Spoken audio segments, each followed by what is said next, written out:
Paz do Senhor a todos. Amém. Hoje é a nossa lição da Escola Dominical e acreditamos que é mais um assunto que diz respeito a nós, que é sobre o pecado. O pecado tem sido a desgraça da humanidade. O homem estava em situação favorável, estava num lugar bom, mas resolveu querer ser igual a Deus, porque essa foi a proposta que a serpente colocou para Eva. O dia que vocês comerem desse fruto, vocês serão iguais a Deus. E realmente o homem ficou igual a Deus, mas não igual a Deus na sua soberania, no seu poder.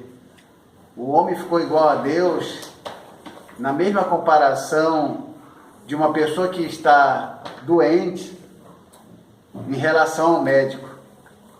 O doente sabe que está doente e o médico sabe da doença daquele paciente, sendo ele que vai dar o remédio, ele que vai estar responsável pela cura. Nessa situação está o homem. Nós estamos iguais a Deus, conhecedor do bem e do mal? Sim, mas sendo a pessoa doente, sendo a pessoa com a enfermidade. E isso aí tem não sido muito compreendido por muitas pessoas do meio evangélico, que traz essa falta de compreensão. Então, lição 7, 16 de fevereiro de 2020, a queda do ser humano. Não sei. Quem que sabe que está isso aqui? É assim mesmo, né? É assim mesmo, é assim mesmo. Tá certo. Tá certo? A queda do ser humano. Então nós vamos falar sobre a queda. Deus criou o primeiro casal, Adão e Eva, colocou no jardim do Éden. Então vai falar exatamente dessa queda. O texto áureo diz o seguinte: pelo que, como por um homem entrou o pecado no mundo, e pelo pecado a morte, assim também a morte passou a todos os homens, por isso que todos pecaram. Romanos capítulo 5, versículo 12. Por um homem entrou o pecado, também entrou a morte, e também por um homem também entrou a vida eterna através de Jesus Cristo.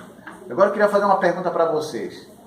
Se o pecado entrou no mundo e logo em seguida veio a morte é natural? Sim ou não?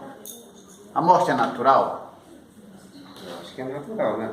É natural? Morrer é natural? É, irmão João Batista? Morrer é natural. É natural? Morrer é natural? Os Paulo diz que morrer com Cristo é lucro, né? Mas morrer sem Cristo é perca. Perca. Morrer é natural. Morrer é natural ou não? Eu acho que não. Quando falamos de natural, está muito ligado à natureza. Então, morrer é natural quando falamos no sentido biológico. Que nascemos, crescemos, reproduzimos e morremos. Isso é um ciclo natural. Mas sempre foi assim? É por isso que eu faço a pergunta: morrer é natural? Então, se morrer é natural ou não natural, depende do ponto de vista que é colocado. Se é colocado num ponto de vista natural, morrer é natural. Agora, teologicamente falando, morrer não é natural. Por que morrer não é natural? Porque quando Deus criou o homem e a mulher, Ele criou para não morrerem. Mas por causa do pecado, veio a consequência da morte. Então é por esse motivo, sendo a morte a consequência, o pecado, e logo em seguida a morte ligada ao pecado, é necessário que venha alguém, que esse nós sabemos quem é, que é Jesus Cristo, que vem trazer a vida e a vida eterna.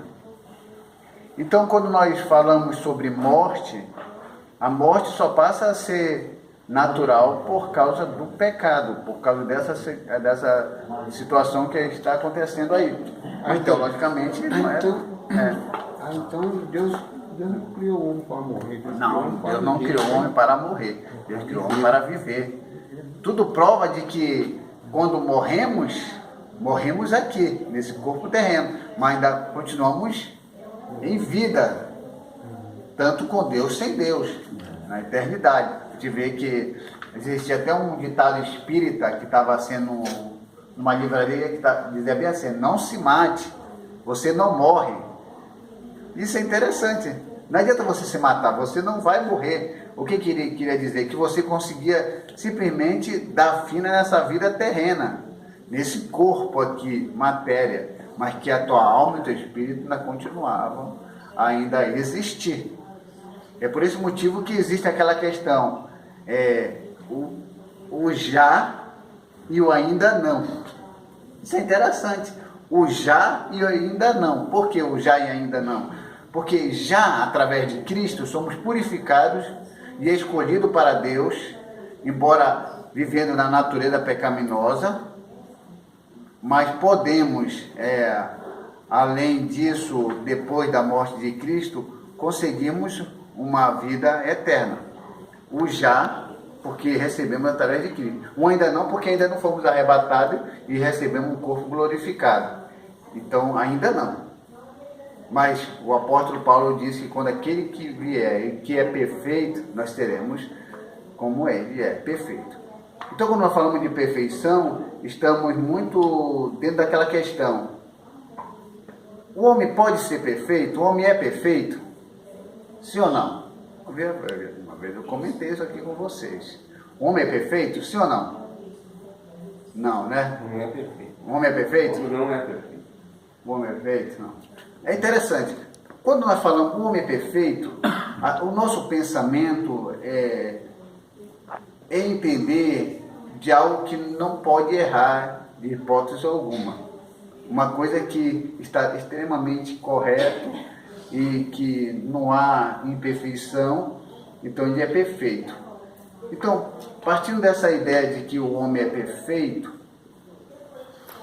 ou não perfeito, a gente precisa entender que dentro da questão perfeição, é porque tudo é uma questão de análise e de entendimento. Quando nós falamos como é perfeito, eu acho que a nossa resposta não tem que ser sim ou não. A gente tem que ir um pouco além. Do que se trata? De que tipo de perfeição você está me perguntando? Porque é exatamente isso. Porque a maioria das pessoas se complicam nas suas respostas pela precipitação da resposta dada. Mas se alguém pergunta assim: Johnny, o homem é perfeito? Aí eu talvez diga: mas de que perfeição você está falando? Porque dentro de um estudo mais aprofundado, não sei se é a sociologia, mas dentro da filosofia, dá para se fazer essa divisão. Então, nós podemos entender que dentro da palavra perfeição, existe a perfeição relativa e a perfeição absoluta. Porque quando falamos de perfeição, tem que ter a divisão para nós sabermos do que vamos tratar em relação ao homem, em relação ao pecado. O homem é perfeito absolutamente? Aí eu concordo com vocês. Não. O homem é perfeito relativamente? Sim. Então, quem é perfeito absolutamente? Só Deus. Só Deus é perfeito absolutamente. Quando eu falo que o homem é perfeito absolutamente, o que eu quero dizer com isso? Que aquilo que é perfeito absolutamente não precisa e não necessita ser melhorado. Ele já se fez, ele já é completo. Então, só Deus é perfeito absolutamente. Essa é a grande realidade. E o homem é perfeito absolutamente? Não, porque ele precisa ser melhorado em alguma coisa. Então, se ele não é perfeito absolutamente, então ele é perfeito relativamente. Por que perfeito relativamente? Porque o que faz ele entrar nesse caminho de perfeição relativa até chegar ao seu período de perfeição total é o sacrifício de Cristo. O sacrifício de Cristo, pela qual nós fomos designados, é que nos torna perfeitos, mas relativamente. Porque o nosso processo é um processo de perfeição. Você vai melhorando a cada dia. Mas isso só vai se fechar quando Jesus vier nas nuvens e buscar a sua igreja. E aí a volta de Jesus, ele está muito relacionado a pensamentos diferentes. Uns acreditam no arrebatamento secreto, que no abrir e fechar de olhos todos sobem.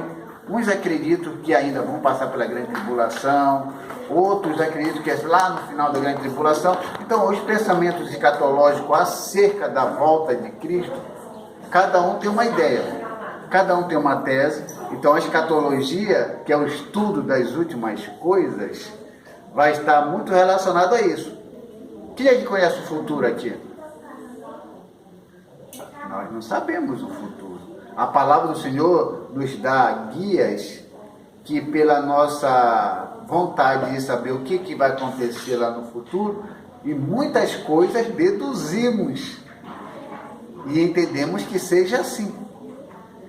E muitas vezes aquilo que é ensinado a nós acerca do fim, a gente tem como verdade absoluta, mas não é verdade absoluta. Talvez nem seja como é ensinado acerca da volta de Cristo. Tem muitas coisas que são muito claras na Bíblia, mas tem outras coisas que precisam ser claras ainda em relação a nós.